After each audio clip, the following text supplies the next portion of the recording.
Welcome to Castaic Fishing. I'm running low on some of my favorite baits, and so this morning I'm going to make some new baits. Get ready for the midsummer bite that's coming up. First thing you want to make sure you do is if you got any old plastic, I got some of my old favorite color here. This is what I pour my shad baits in. You want to use that. So I'm going to remelt this down. I'm going to add some new plastisol to it. We're going to make some baits today, and I'm going to show you how we do it. So come along. We're making baits today on Castaic Fishing.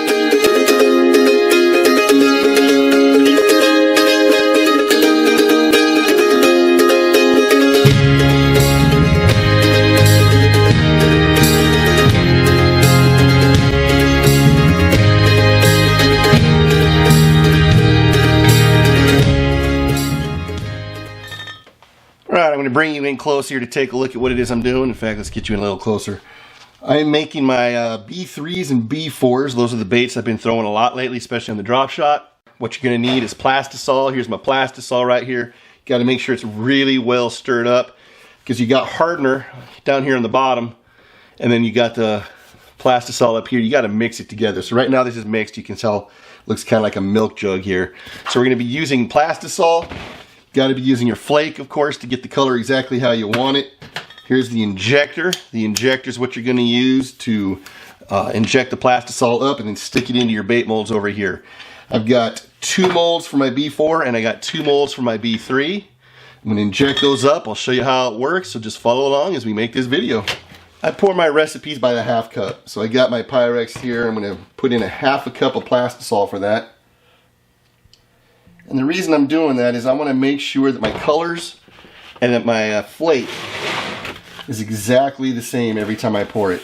So I got my recipe book right here. I'm not going to let you see into that right now. So I don't want you to see the exact colors I'm using. Alright, so you put in the exact number of drops for the recipe that you're currently doing. So that is the proper amount for this recipe. Get my spoon out ready. Alright, I'm going to mix that up. You'll see the colors changing in there right now. After you got your coloring in there, you want your flake. This particular recipe takes quite a few different colors. So you add the first of the flakes. You're going to keep doing that as I add the different flakes that it requires. Get that in there. This recipe has a lot of colors to it. Then I'm going to get gold and copper. Here's my gold. A lot more of that goes in there than the other flakes. Get the copper.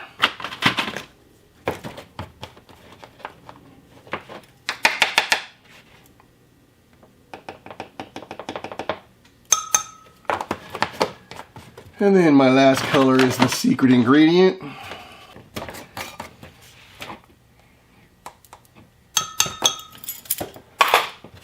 I'm going to mix it up. And it's time for the microwave. Now, when you're pouring, make sure you're using one of these things right here. Get that out here for you. You got to have the mask. Alright, let's get this all stirred up and ready. Pop it into the microwave. I do 2 minutes for the initial heat up, and then I'll go 30-second increments from there. Alright, we've mixed the plastic coloring. We put in the flakes that we want to do. Make sure you use protective gloves. This stuff will burn your skin right off. I got a scar or 2 from past pours, so I know for a fact you've got to be careful when working with plastisol. You also want to use this mask right here. Don't pour without a mask. So you don't want to breathe those fumes in. Not good. If you want to live a long life, don't be pouring baits without a mask. Make sure your space is well ventilated. I usually have a fan down here blowing the fumes out of the garage. Unfortunately, that's upstairs because we had some guests staying in the guest room, and so the fan made it upstairs. I should bring it down here. You want to blow the fumes out of here. You want to make sure you're in as well a ventilated area as possible. I'm in my garage. Keep the garage door open. You're going to want all of that stuff from pouring these baits. Alright, this is leftover from a previous pour. Never throw away plastisol. Stuff costs money, and you just don't want to have to redo it. So I'm going to melt this down into my new plastisol to make for pouring the baits. My air conditioner just kicked on, so we're gonna have some outside noise coming in. It's noisy. It's noisy when you're working in your garage. All right, after 2 minutes, you are not yet ready. This is not ready to go, but you want to stir it up, get all the colors mixed in. Breathing in those fumes right now, which I don't like to do. You know what? I'm gonna put on the mask. You're just gonna have to watch me for a few minutes because I don't want to be pouring this stuff without a mask.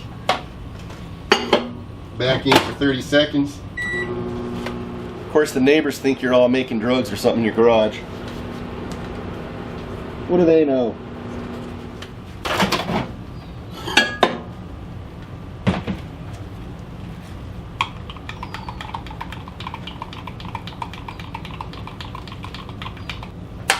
First pour, not always great.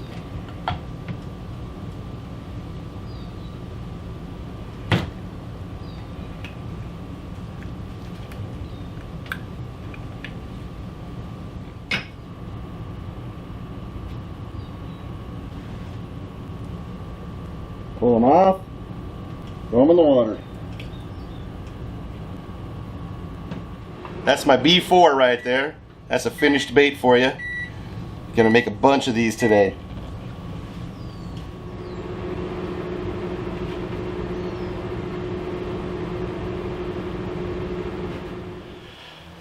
Alright, there you have it. I'm done pouring my baits. Now these are the baits that I most often throw on the drop shot. I'll show you what I got here.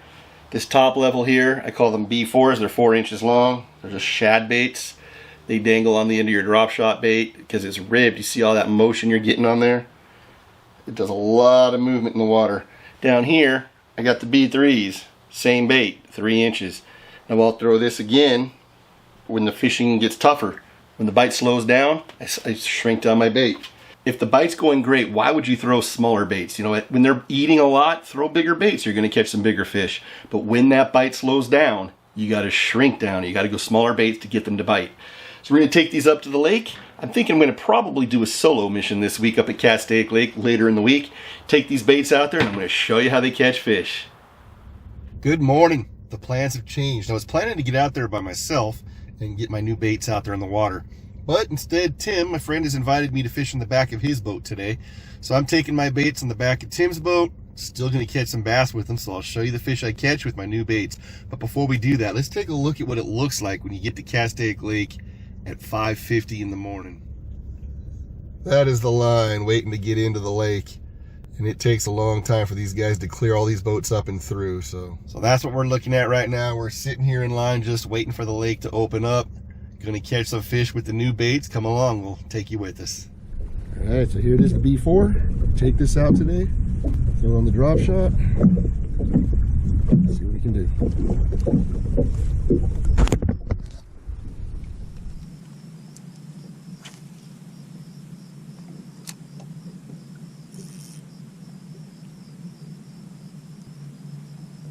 I was using that depth. There we go. He just a couple trips ago.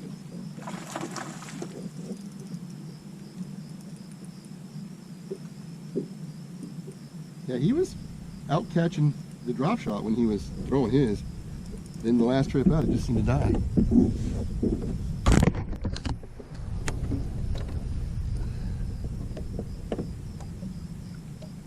Good fish. Oh. Bad news is the baits don't always come back. There you go. First bass on the baits I just poured. There we go.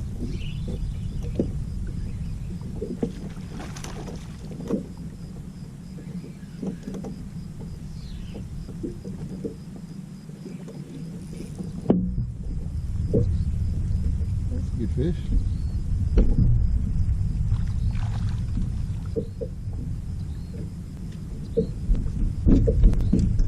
They're definitely feeding.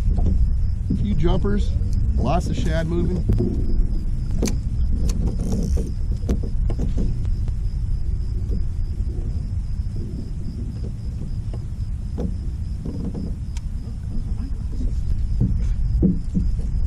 Boy, that didn't even hit the water. Oh, and there goes my bait. Just once I'd like them to leave me a bait. It's a good fish too. Go back to that.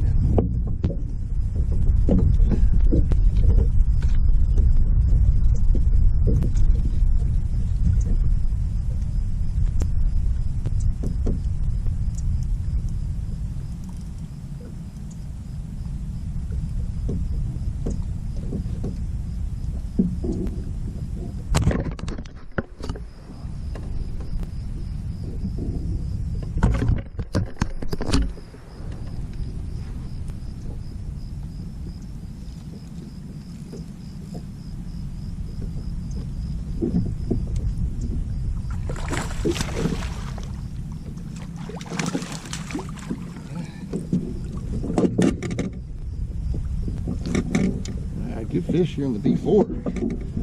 That's the good news. The bad news is my bait's floating back there because he spit it. Oh, good fish right there. 115.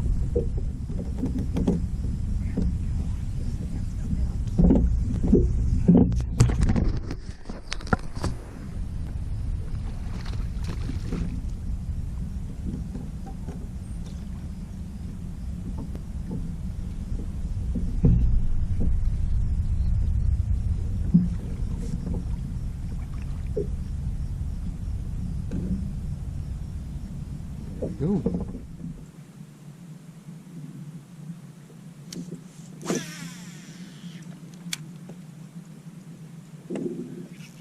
There you go, Tim's hooked up again. There you go, there's fish here. They're showing themselves.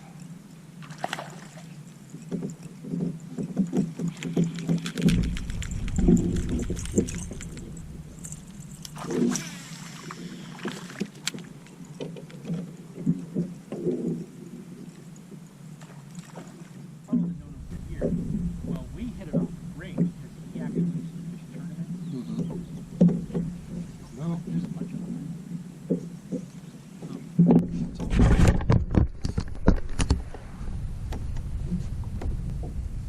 you net Kevin?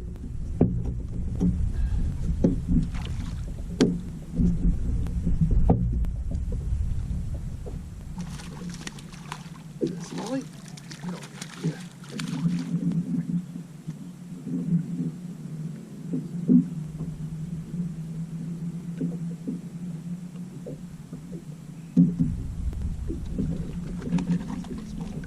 Yeah, nice. Good size Smallie. Before you toss him back, hold him up for the.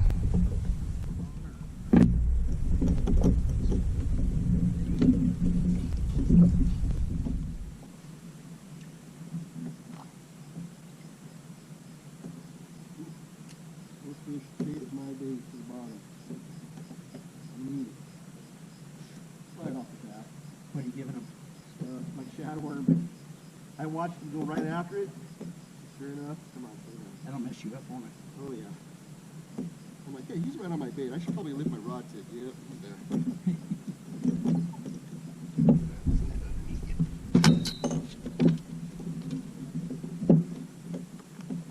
There was 4 or 5 of them with him too.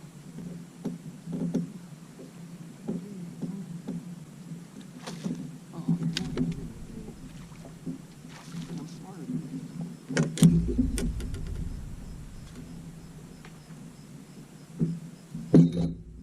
you. Right. It's just the weirdest.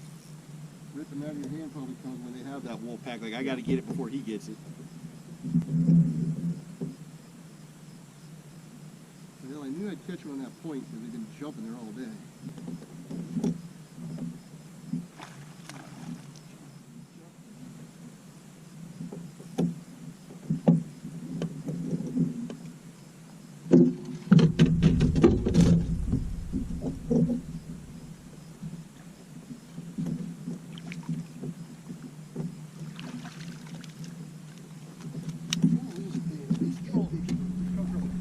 We're in the lot, and they sold them for $25,000 each.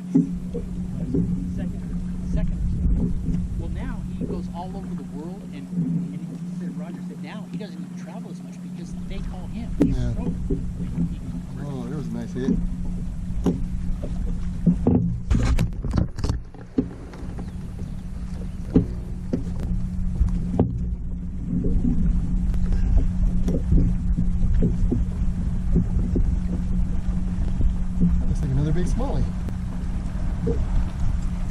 way he's diving down, I'm gonna say he is. Smallies don't like to get caught. All right, so this has turned into a smallie area. Very often now. So, there we go.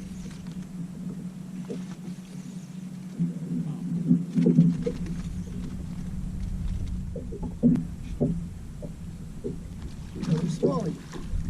Smallies love that thing.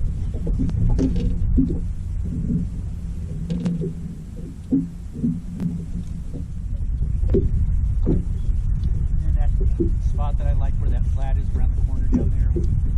You lost that big one. You're going to say that. What it's most famous for. Me and Darren caught some there. That's a good fish. As soon as I go to a shad type bait, Yeah. Yep. and spits my worm like a jerk fish.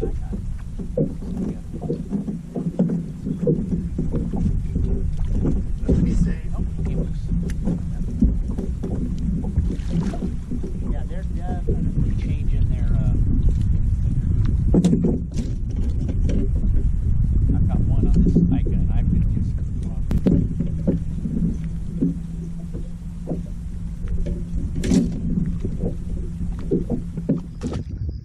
I know you think that's a deer, but that's really a coyote. And he's just sitting there waiting for us to catch fish to hand over to him. Zoom in on him here. He's a super skinny guy. But clearly he's been fed a fish before because he's just hanging there waiting for us to catch one for him. If I catch a little striper, he'll have some lunch. September tournament last year. I got a 5 1/4 on this, and I got big fish of the year, so I got another $100. All right. Which I said, I told Terry, I'll take it. Don't get me wrong, but that's sad to think that That's a heavy fish. that 5 1/4. Yeah. Big fish. Dude, this is a very heavy fish. Of course, every time I say that, he comes up and he ain't heavy. That was just on a little robo worm.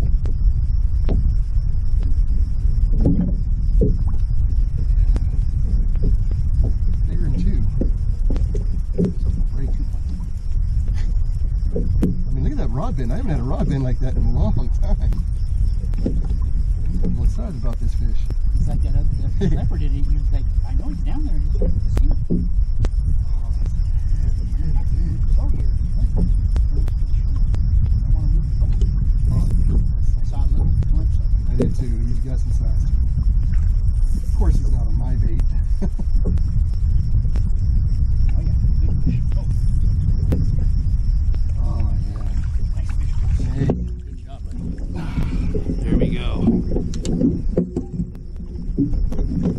Right on the bank. Yeah. That's what we're looking for right there.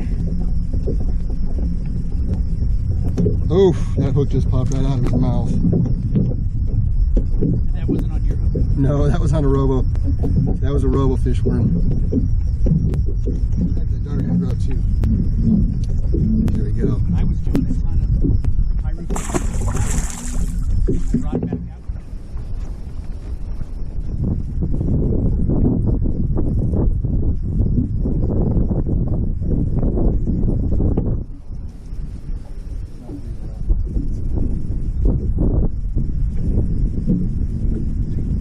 Big great fish in the back of that.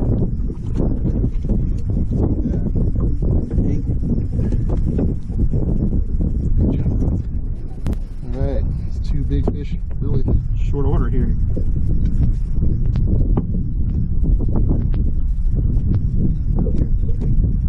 Little 4.5 inch straight, and that worm just popped right out of his mouth too.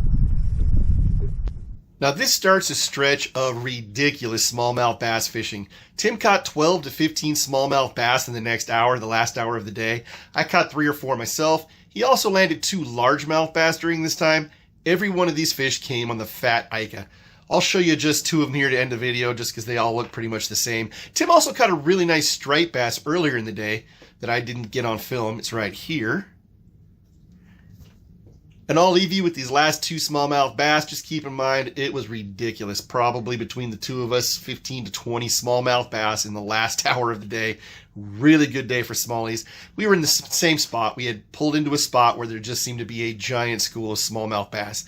So here you go. We'll end with these 2, and I'll see you guys next time on Castaic Fishing.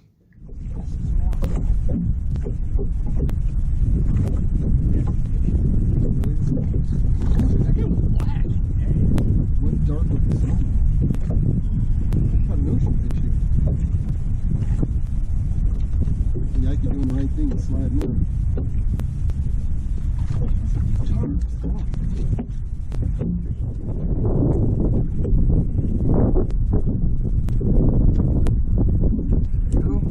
Man, that is one dark smallmouth bass.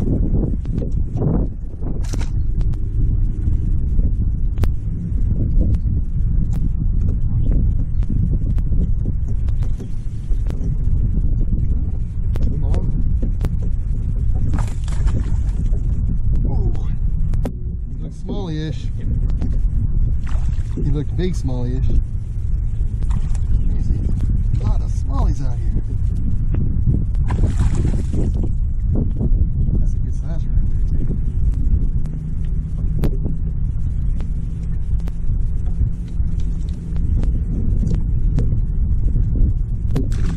Noticed a trend here. Tim is catching smallmouth bass.